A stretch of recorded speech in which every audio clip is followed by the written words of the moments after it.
Assalamualaikum dan salam sejahtera.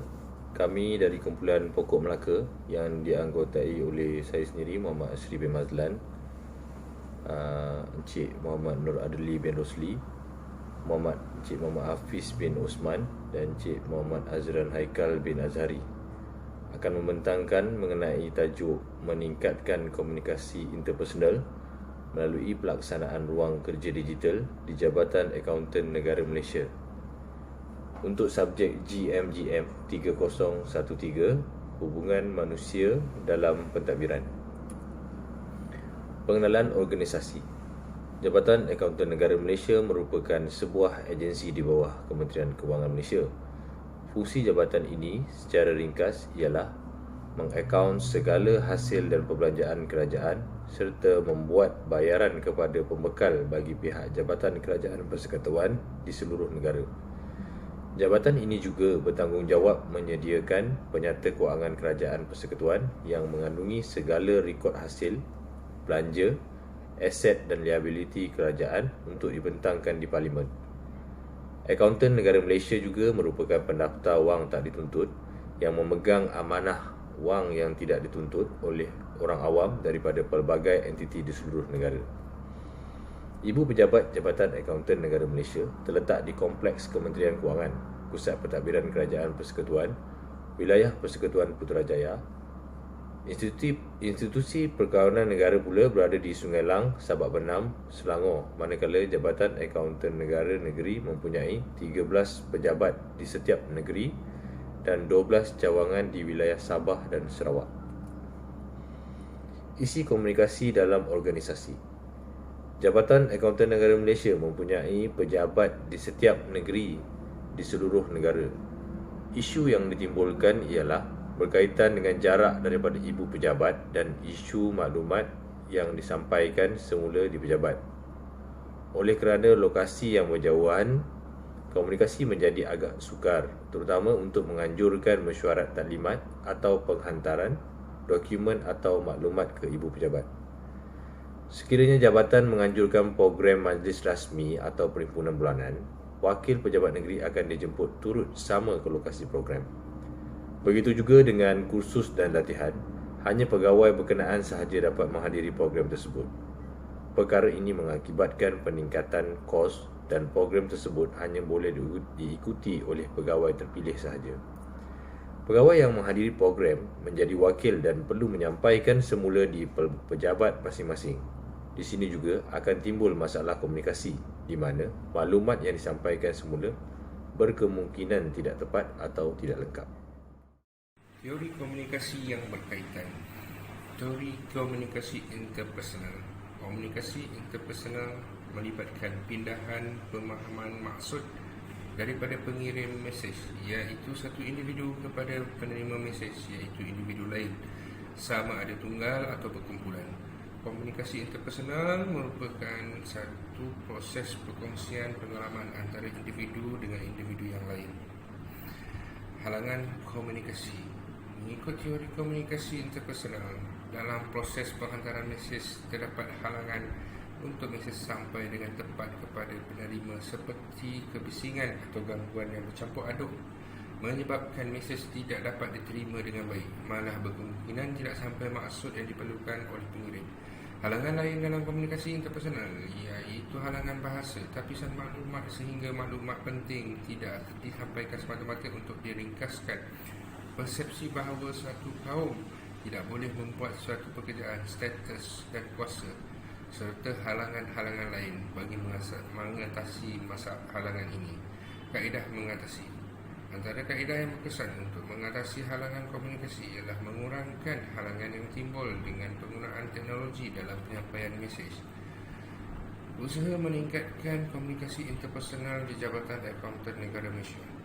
Akaunten Negara Malaysia telah melancarkan pelan strategik Jabatan Akaunten Negara Malaysia bagi tempoh 2019 hingga 2023. Dalam pelan strategi yang bertemakan Digital Finance and Accounting itu terdapat program pembangunan pelan induk Digital Work, dipanggil Digital Workspace, yang mana program pembangunan pelan induk yang mana aktiviti dalam program itu ialah pelaksanaan konsep ruang kerja digital atau digital workspace, iaitu menyediakan ruang pejabat dengan konsep terbuka yang bersesuaian dengan menggunakan teknologi IR 4.0. Takrif digital workspace.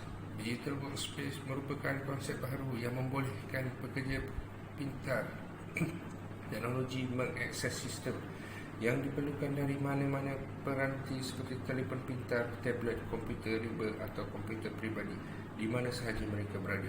Kaedah ini menggalakkan penggunaan perisian berbanding perkakasan. Ia merangkumi ruang pejabat terbuka dan penggunaan teknologi dalam pengurusan selaras dengan perkembangan teknologi IR 4.0.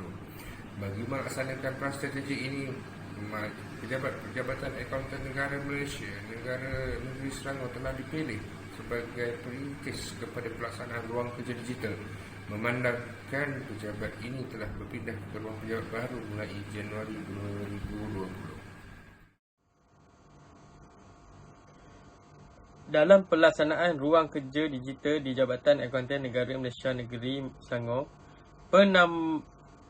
penambahbaikan selaras dengan ruang kerja digital dibahagikan kepada dua bahagian, iaitu penyesuaian terhadap dan penggunaan teknologi IR 4.0 dalam pelaksanaan ruang kerja digital. Ruang kerja terbuka. Reka bentuk suasana pejabat terbuka dengan persekitaran ruang kerja mendorong kepada kerjaya yang produktif, menghasilkan pasukan kerja yang kreatif yang dapat berkembang maju dengan kolaboratif. Itu juga mampu memberikan kesan kepada pekerja untuk lebih kreatif dan aktif serta bijak bersosial, menghasilkan kepelbagaian idea dan paling utama menjadikan pegawai lebih produktif serta menyumbang bakat kepada jabatan. Di samping itu, interaksi dan kerjasama pasukan adalah salah satu sebab utama pelaksanaan persekitaran ruang pejabat terbuka. Penggunaan teknologi IR 4.0 dalam pelaksanaan ruang kerja digital. Di bawah perkara ini, terdapat 3 aktiviti yang melibatkan teknologi dalam pelaksanaan ruang kerja digital, iaitu penggunaan sidang video bagi program anjuran ibu pejabat Jabatan Akaunten Negara Malaysia. Kedua, mesyuarat taklimat atau latihan dengan pihak luar. Ketiga, pelaksanaan dokumen borang tuntutan secara atas talian. Penggunaan sidang video bagi program anjuran ibu pejabat Jabatan Akaunten Negara Malaysia. Jabatan Akaunten Negara Malaysia mempunyai bahagian ibu pejabat negeri dan cawangan di 27 lokasi selain Putrajaya.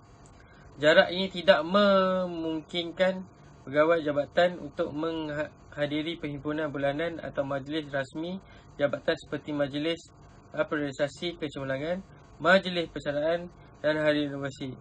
Perkara ini menyebabkan hubungan antara pegawai di luar pejabat dengan pegawai lain di ibu pejabat dan tempat lain kurang mesra. Selaras dengan perkembangan teknologi, jabatan telah melengkapkan setiap pejabat dengan peralatan sidang video yang membolehkan semua pejabat di luar mengikuti program anjuran jabatan, perhimpunan bulanan dan mesyuarat bersama pengurus tertinggi jabatan. Perkara ini menjadikan hubungan antara pegawai dan luar ibu pejabat lebih mesra, bukan sahaja dengan pihak ibu pejabat, malah sesama pegawai lain di luar. Situasi ini memberikan keberkesanan kepada pengurusan dengan menjimatkan belanja dan juga menjimatkan masa. Saya Muhammad Hafiz bin Osman. Saya akan sambung tajuk berkenaan usaha meningkatkan komunikasi interpersonal di Jabatan Akaunten Negara. 2. Mesyuarat taklimat atau latihan dengan pihak luar selaras dengan pelaksanaan ruang kerja digital dan berdasarkan situasi pandemik yang berlaku semenjak tahun 2020, norma baru menyokong pelaksanaan teknologi IR 4.0 di Jabatan Akaunten Negara Malaysia. Pelaksanaan mesyuarat taklimat malah khusus secara atas talian menjadi kaedah paling berkesan, menjimatkan masa dan menjimatkan kos. Kaedah ini menjadi popular kerana urus setia boleh mengundang ramai tetamu sehingga 100 orang atau 250 orang pada satu-satu masa. untuk menyertai mesyuarat taklimat atau kursus yang dianjurkan. Pengesahan kehadiran melalui borang atas talian dan bahan mesyuarat dikirim melalui email saja. Perkara ini berupaya meningkatkan keberkesanan komunikasi interpersonal dan secara tidak langsung menyelesaikan masalah dalam komunikasi. 3. Pelaksanaan dokumen borang tuntutan secara atas talian. Buat masa ini, sistem perakaunan kerajaan mempunyai kaedah atas talian yang komprehensif mengikut keperluan pengguna sistem tersebut. Bagi melengkapkan persekitaran digital, beberapa aplikasi turut dipertimbangkan untuk dibangunkan seperti aplikasi sumber manusia, keberadaan pegawai, penggunaan aset kerajaan seperti tempahan bilik mesyuarat dan tempahan kenderaan jabatan. Seterusnya, tajuk keberkesanan teknologi IR 4.0 dalam menyelesaikan isu komunikasi di Jabatan Akaunten Negara Malaysia. Semua pegawai dapat menghadiri program anjuran ibu pejabat di mana sahaja lokasi program. Memudahkan pihak pengurusan dalam memperoleh maklumat melalui hujung jari dan memudahkan perhubungan antara pegawai atasan dengan ketua jabatan. Menggalakkan pegawai meneroka teknologi dan memahirkan diri dalam perkara yang baru dalam teknologi untuk menambah inovasi dan kreativiti dalam bidang kemahiran lain bagi menyelesaikan tugasan. Dengan ini, pegawai perlu membiasakan diri dengan mesyuarat, program dan latihan secara atas talian serta dokumen secara maya. Meningkatkan kemahiran komunikasi interpersonal antara pegawai organisasi dengan pelanggan jabatan dan pihak luar seperti badan berkanun atau agensi swasta. Jabatan Akaunten Negara menjadi penanda aras dengan lawatan oleh organisasi lain ke pejabat digital mereka untuk merasai pengalaman baru di pejabat sedemikian. Kesimpulan yang kita boleh buat adalah revolusi industri 4.0 telah memberi impak yang baik kepada organisasi Jabatan Akaunten Negara Malaysia, pegawai-pegawai dalam organisasi dan masyarakat keseluruhannya. Dalam mempromosikan digital kepada organisasi, pengurusan perubahan dalam organisasi perlu dilakukan agar semua warga organisasi boleh menerima gaya baru dalam menjalankan tugas menggunakan teknologi tanpa mengira pangkat dan usia. Tiada had kepada Jabatan Akaunten Negara Malaysia. Penjawat awam keseluruhannya di negara ini perlu membiasakan diri dengan teknologi digital dan sentiasa berusaha dan menanam minat untuk meneroka teknologi revolusi industri 4.0 agar tidak ketinggalan dalam arus lonjakan teknologi semasa yang berubah dengan amat pantas. Sekian.